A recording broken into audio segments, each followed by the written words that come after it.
Hablar con Jesús. Señor mío y Dios mío, creo firmemente que estás aquí, que me ves, que me oyes. Te adoro con profunda reverencia. Te pido perdón de mis pecados y gracia para hacer con fruto este rato de oración. Madre mía Inmaculada, San José, mi Padre y Señor, Ángel de mi guarda, intercedan por mí. Hoy tenemos una encerrona, o sea, una trampa, emboscada o engaño, algo que se le prepara a una persona para obligarla a hacer algo en contra de su voluntad. Fariseos y herodianos se ponen de acuerdo, cuando normalmente eran enemigos acérrimos, porque los fariseos eran prácticamente los más ortodoxos en la práctica de la ley judía, pero por otro lado, los herodianos eran colaboracionistas con Roma. Y que estén los dos bandos juntos no es casualidad. O sea, la encerrona se ha pensado bien. Van a plantear una pregunta que no deje lugar a escape. Quieren obligar a Jesús, a ti, Señor, a dar una respuesta polémica, ya sea por apoyar la ley judía o por apoyar el dominio romano. Además, la pregunta es de probada eficacia. Unos 20 años antes, se había planteado esta misma pregunta a Judas el Galileo, un famoso guerrillero celote, y su respuesta había sido tajante. Vale más obedecer a Dios que a los hombres. De esta respuesta había nacido la revolución que le llevó a la muerte, a él.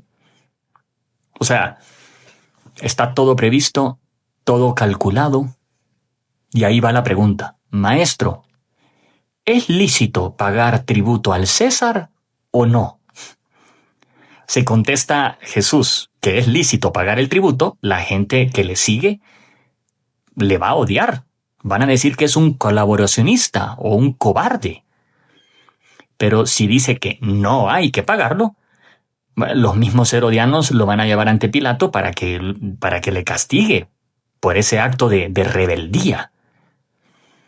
Pero él, advirtiendo su hipocresía, les dijo: ¿por qué me tientan?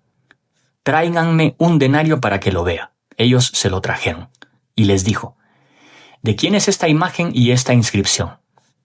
Del César, le contestaron ellos. Jesús les dijo: den al César lo que es del César y a Dios lo que es de Dios. Como comenta uno, desconcertó, maravilló a quienes le oyeron por primera vez, aunque casi con certeza no lo entendieron, porque de haberlo hecho se habrían dado cuenta de que era una respuesta mucho más comprometedora que un sí o un no. Con el sí hubiera disgustado a los judíos, con el no a los romanos. Con su respuesta tenía que haber enfurecido a los dos, porque su frase iba contra los judíos para quienes Dios es el César y contra los romanos para quienes el César es Dios. O sea, aquellos regulaban la política con la religión y estos regulaban la religión con la política. O sea, Jesús quemaba la tierra bajo las plantas de todos. Pero además, vamos a comprender la importancia del momento si nos situamos en la realidad de la escena. La moneda que Jesús tenía, pues en ella había un significado terrible. O sea, era sagrada para los romanos y era blasfema para los judíos, que intentaban ni siquiera tocarla. Para los romanos era sacrílego no respetarla y muchos habían muerto por ello. Y para los judíos era sacrílego incluso tocarla, porque sobre una cara de la moneda figuraba la figura de Tiberio rodeado de una corona de laurel, símbolo de la divinidad. Y al reverso aparecía Livia, viuda de Augusto y madre del emperador, sentada sobre el trono divino y sosteniendo el cetro divino. La inscripción en su texto latino decía: Tiberio César, hijo Augusto del divino Augusto, pontífice máximo. Y su texto griego era todavía más explícito. Decía, Emperador Tiberio, hijo adorable del Dios adorable. ¡Ja! Entonces, su respuesta, den a Dios lo que es de Dios, tu respuesta, Señor, se refiere al primer mandamiento, aquel de que solo a Dios adorarás, que es violado abiertamente por esa inscripción. Tú, Señor, no te opones a que se pague el tributo. Eso te parece un problema sin importancia, comparado con la ofensa a Dios que se hace con aquella moneda. Ahora, veamos lo que nos dice la respuesta a ti y a mí. Todos los hombres necesitamos adorar a alguien o algo. Está inscrito en nuestra naturaleza de criaturas. No nos hemos dado el ser, la existencia, a nosotros mismos.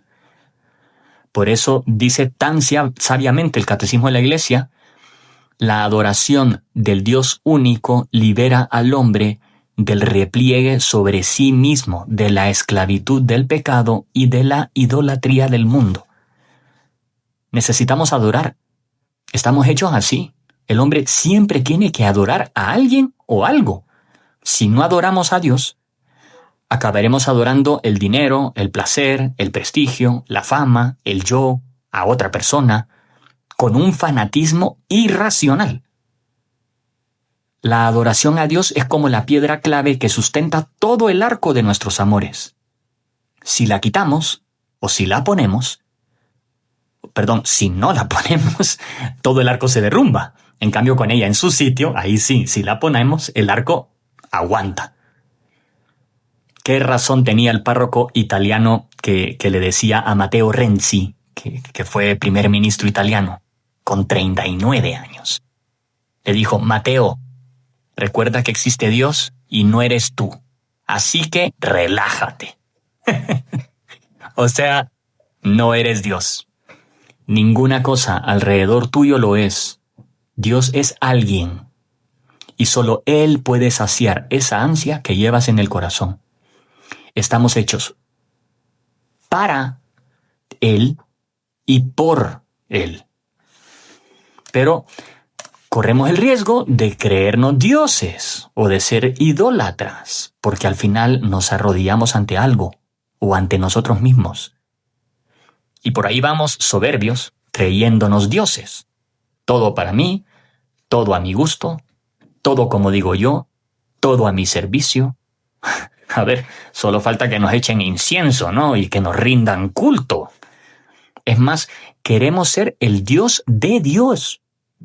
Porque Dios me tiene que hacer caso, porque tiene que responder a mis peticiones, porque tiene que ganar, mi equipo de fútbol, porque me tiene que querer aquella persona, porque me tiene que quitar la enfermedad, porque el mundo tiene que cuadrar según mis esquemas, o porque, o sea, ya basta. No eres Dios. Solo Dios es Dios. Solo Él merece adoración.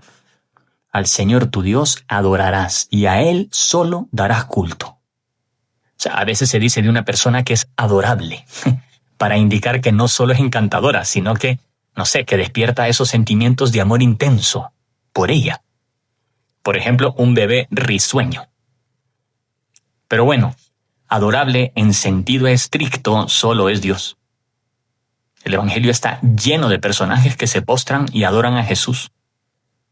O sea, los Reyes Magos, que según nos dice Mateo, entraron en la casa, vieron al niño con María su madre y cayendo de rodillas, lo adoraron. También así los pastores, los discípulos, un personaje importante que acude en busca de favores, el joven rico, etc. Más aún en el momento final de la ascensión de Jesús a los cielos, que se aleja bendiciendo a los discípulos, ellos se postran y le adoran.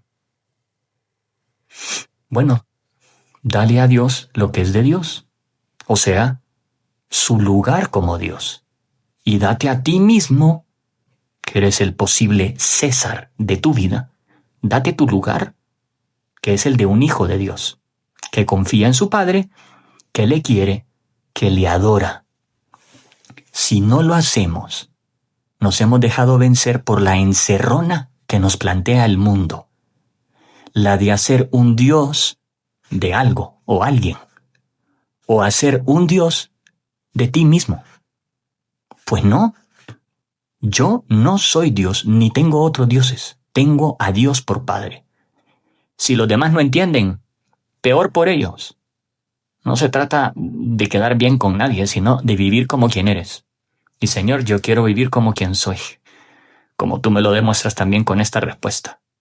Y para eso acudo a Santa María, hija de Dios Padre, madre de Dios Hijo, esposa de Dios Espíritu Santo. Ella sí que entiende, sí que se entera.